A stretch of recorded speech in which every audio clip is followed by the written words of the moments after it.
बहुत समय पहले की बात है। एक छोटे से गांव में एक किसान अपने परिवार के साथ रहता था। उसका नाम रामू था।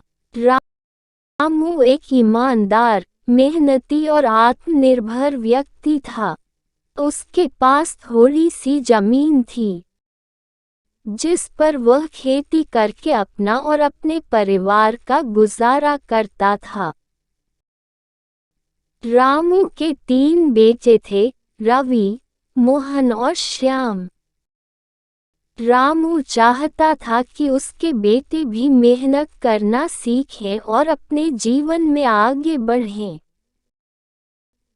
लेकिन तीनों बेटे आराम पसंद थे। वे सोचते थे कि खेती करना एक मुश्किल काम है और पढ़ाई लिखाई के बाद आराम करना ही जीवन का उद्देश्य है। रामू ने कई बार उन्हें समझाया, बेटा, मेहनत ही सफलता की कुंजी है। बिना मेहनत के जीवन में कुछ हासिल नहीं होता। पर बेटों ने उसकी एक न सुनी। रामू अब बूढ़ा हो गया था और उसे चिंता सताने लगी थी कि उसके बाद खेत और घर की जिम्मेदारी कौन उठाएगा। उसने एक योजना बनाई और एक दिन अपने बेटों को पास बुलाकर कहा, बेटा, मैंने खेत में एक खजाना दबा रखा है। मेरी इच्छा है कि मरने से पहले तुम तीनों मिलकर खेत की खुदाई करो और उस खजाने को निकालो।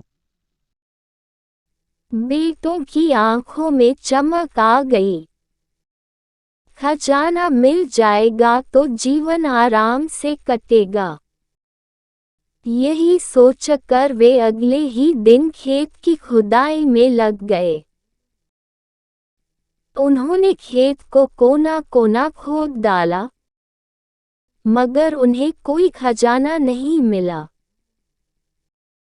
थक हार कर वे पिता के पास आए और बोले, पिताजी, हमने पूरा खेत खोद डाला, लेकिन कहीं भी खजाना नहीं मिला। रामू मुस्कुराया और बोला, खजाना तो तुमने निकाल ही लिया, बस तुम उसे पहचान नहीं पाए। बेटे चौंक गए, कैसे पिताजी? रामू ने समझाते हुए कहा, जब तुमने खेत की खुदाई की, तब जमीन को अच्छी तरह जोत दिया।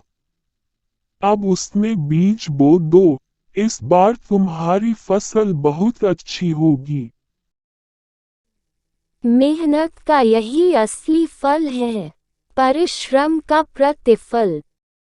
बेटों ने पिताजी की बात मानी और उस जोती हुई जमीन में बीज बो दिए। मौसम भी अनुकूल था और मेहनत भी पूरी की गई थी, इसलिए इस बार फसल बहुत अच्छी हुई।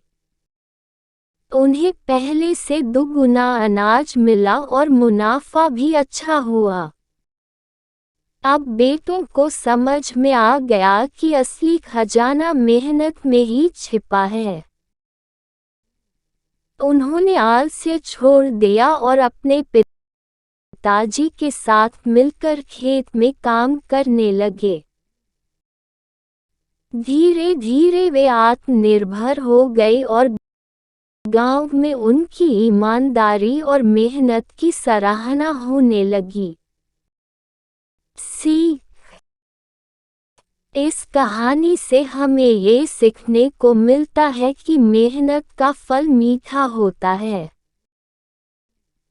जीवन में कोई भी सफलता बिना परिश्रम के नहीं मिलती। जिस तरह बीज बोने, उसे सींचने और देखभाल करने से ही फसल उगती है, वैसे ही कठिन परिश्रम से ही जीवन में समृद्धि आती है।